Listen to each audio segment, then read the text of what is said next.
สบายดีพ่อแม่พี่น้องสบายดีหมู่เพื่อนทุกคน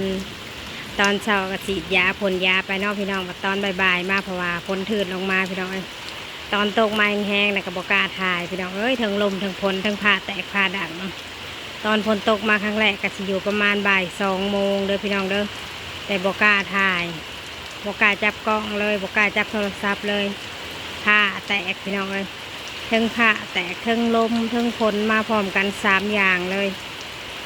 ตกอีกแล้วพี่น้องตกอีกแล้วเมื่อคืนนี่บ่เห็นตกพี่น้องแต่ตอนเช้านะเห็นแสงแดดขึ้นมาพี่น้องประมาณบ่าย2พี่น้องฝนมาตกมาอย่างแห้งเลยบ่าย2 โมงตอนนี้ก็ยังตกอยู่หักห้วยแน่แล้วพี่น้องตอนตกครั้งแรกลำบกล้าถ่ายเพราะในพี่น้องเบิ่งพี่น้องลมก็ลมมาเรียรอผ้าแตกกระปานนี่พี่น้องทั้งลมทั้งฝนทั้งผ้าแตก3 อย่างเลยมาเต็มคาราเบลพี่น้องแต่ตอนนี้นะห้วยแล้วพี่น้องห้วยแน่แล้วห้วยลงแน่แล้ว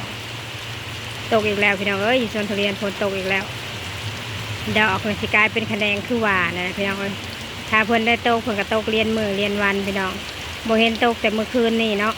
แต่ก็ตอนเช้านะก็เห็นแสงแดดมาก็ทรงคือเลยพี่น้องบัดพอเที่ยงมาแล้วก็ฮ้อนแบบคือฝนสิมาก็มาลีพี่น้องมาก็มาไปตะยานกระดอนเนาะพี่น้องบ่จักผ้าแตกบ่จักลมบ่จักฝนมาพร้อมกันเต็มคาราเบลมากันแล้วไปตะยานนะพี่น้องลมกับของแน่งาผ้าวันใบมะพร้าวนะพี่น้องใบต้นมะพร้าวนะผมมันบ่จะมันเตื่อยพี่น้องเทิงลมเทิงฝนมาพร้อมกันมารุ่นนี้เฮงเป็นตาหน่ายพี่น้องเทิงลมเทิงฝนเทิงผ้าแตกจนบอกกล้าเขาจับโทรศัพท์ที่ขึ้นมาถ่ายพี่น้องเบิ่งพี่น้องเป็นตายานกันเรามาอย่างรุนแรงเลยพี่น้องแต่ตอนนี้ก็ยังตกยังลงเม็ดแห้งอยู่พี่น้องแต่หากยังบ่ซ้ำตอนมาครั้งแรกพี่น้องตอนฝนตกครั้งแรกนะที่อยู่ประมาณบ่าย2นี่แหละพี่น้องบ่าย2 โมงนี่แหละแต่ตอนนี้จักโมงเลยแล้วตอนนี้ยังบ่ฮู้คือกันเด้อจับกล้องขึ้นมาได้แล้วก็ถ่ายแล้วบ่ได้เบิ่งเวลาเลยพี่น้องบัดทีนี้หากที่แน่ๆนะตอนฝนตกนี่คือ2 โมงพี่น้อง2 โมงนั่นแหละบ่าย2 โมงนั่นแหละยังแห้งมาอยู่เลยพี่น้องยังไม่ได้หยุดเลย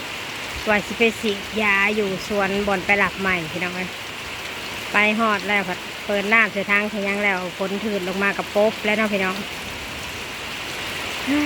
ตกใหม่เลยพี่น้องตกมาอย่างหุ่นแห้งเลยแล้วเด้อ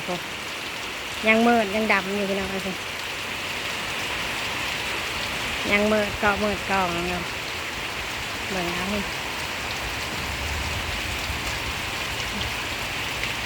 ถ้าได้ตกมาก็เรียนมือเรียนเว้นพี่น้อง